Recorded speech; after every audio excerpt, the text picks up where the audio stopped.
Friends, ninth day of Russian-Ukrainian war. Not much of changes since yesterday, yet there are few points which we shall talk first. Approximately 16,000 mercenaries have come to Ukraine through Poland to participate in the war from the Ukrainian sides. And these mercenaries also include from Middle East. Who are these mercenaries? Why did they participate in this? They are mainly for the money. And of course, few of them are right-wingers also. They are given money and idea. Yes, ideas are sold by imperialist powers to use them as and when required. Like we saw what happened in Afghanistan. The Taliban is raised by USA, trained, educated on Islam. Yes, extreme Islam is Islamic theories and on weapons. Jihad is their training. NATO is using AWACS, early warning airborne control system, flying on Poland-Ukrainian border to maximize the information what is going on inside Ukraine. In the meantime, peace talk is continuing and both the sides have agreed that they will create evacuation/safe corridor so that those people who are running away from Ukraine may do so in little orderly fashion. Yes, the other a bigger issue is that Zaporizhzhia, I had talked about it yesterday, the biggest nuclear plant in Europe, and this is now in Ukraine where the shelling has been taking place around. A fire took place in this region and Ukraine has accused Russia that Russia is trying to raise nuclear chaos. However, IAEA and both the sides have said that so far the nuclear emission is under control. So far, so good. On the international front, Biden administration has called up India and said that they should stop this drama of, they didn't use the word drama, but they meant so, of being neutral in this war. They must get rid of Russia, distance themselves from Russia, and it is also in the news that they are mulling over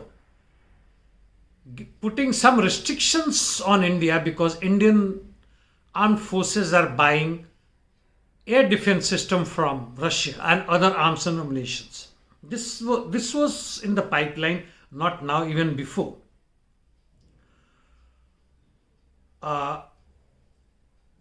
US has claimed that more than 480 missiles have been fired by Russia in Ukraine. Well, Russians have been using missiles instead of using air power for whatever reasons. Naval power is, of course, for different reasons. They're using missiles and, of course, ground offense.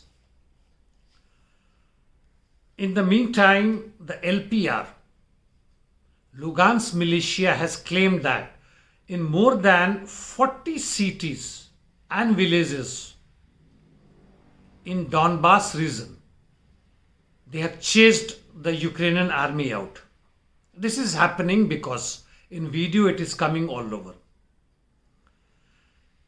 As far as the peace talk is concerned, Macron also talked to Putin for 90 minutes, wherein Macron said it was disappointing.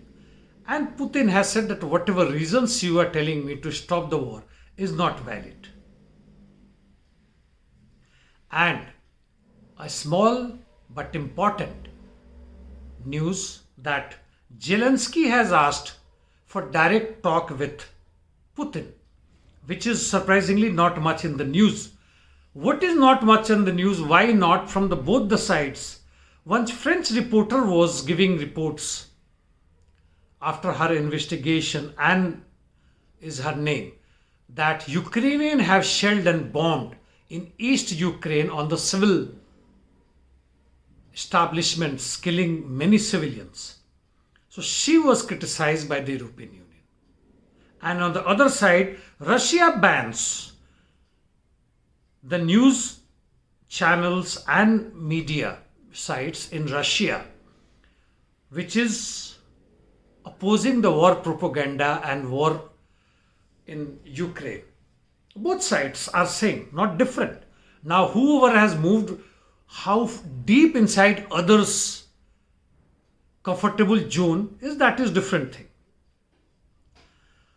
Yes, Lvov, that is western Ukraine, the biggest city that side. So far, western Ukraine, where the border is with Poland and other countries,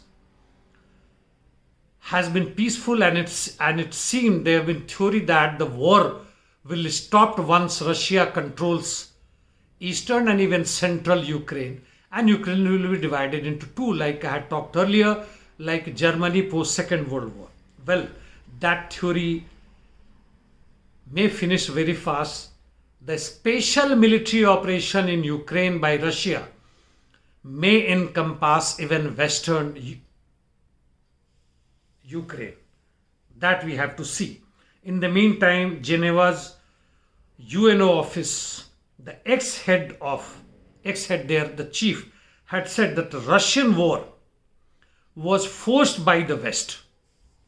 Well, these are the informations you must be knowing by and large. As far as I am concerned, I am wondering where the world is moving to. I know where is Earth moving to, along with solar system, in the galaxy. Where is galaxy going? I don't know neither. We need to know at this moment. By the way, in the entire universe, the mankind is the only conscious, in fact, on the earth, the only living creature so far known. We do not know where are we going, even after knowing what is historical materialism. At this juncture, all kind of stupidity, stupid theories floating around all over the world. In 2014, Ukraine turned towards Nazism, and 2014, India turns into fascism. Both are by and large similar. Both have economic basis, both are social movements, and both are because the capitalism is rotting beyond a limit. The neoliberalism, which started in 1970s in the West and rest of the world, is spreading wherever it could not reach beforehand, like in ex-USSR nations, in India.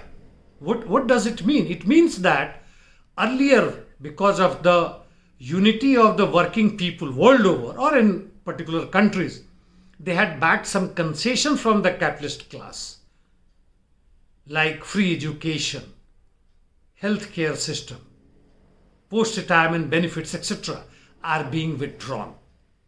The capital needs to grow at faster rate, which is not coming through market, even through monopoly capitalism. It is not coming.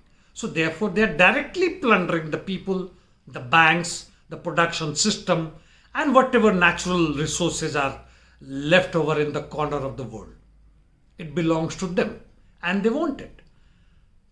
You may denounce inequality, you may denounce unemployment, you may denounce war, but they're coming from this. And to my mind, this neoliberalism is coming to an end and further degenerating into what we are saying, militarism. And this kind of, you may call it neo-Nazism, neo-fascism, whatever you call it. It is part of that extreme accumulation and centralization of production and capital world over, the monopoly capitalism. There is no further progress to this. Either it gets abolished or it destroys the mankind, which I am wondering. It destroys even the climate in which we are living today. The war is all around. And also I wonder at this moment, where is Gorbachev? He is under the state protection in Russia, now being given by Putin, and a billionaire. And where is Yanukovych, the president of Ukraine before 2014, who ran away after the chaos started there? Why didn't he stay back there and fought? He should have fought, but no, nothing happened. Anyway, friends, that is the 9th day of the war, and other wars are continuing, conflicts are continuing world over. In any case, the war forced upon the working people universally by the capital in various forms is continuing. And unless that war stops, these wars will not stop. Nuclear war starts or doesn't start, we are in thick of the war. Thank you, friends.